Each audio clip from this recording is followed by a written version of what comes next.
I think a lot of people think they're experts on the weather, which is a very British thing maybe, but a lot of that aspect is really sort of what interests me of how people actually use weather forecasting in sort of their everyday life.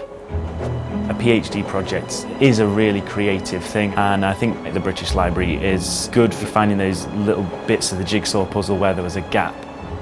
I can be at the library within 2.5 hours really, which is convenient and easy, and it's a welcoming space, and I find it quite an easy space to work in.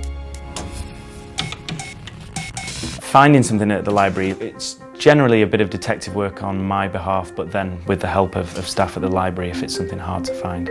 One of the newspapers and records that I've used at the British Library is coverage from the Great Storm of 1987.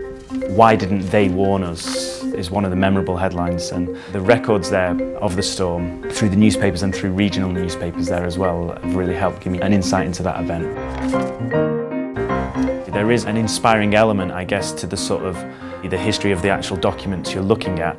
Without the books and pamphlets and newspapers, the research and the outcomes and the findings of my project wouldn't have been the same. Now I'm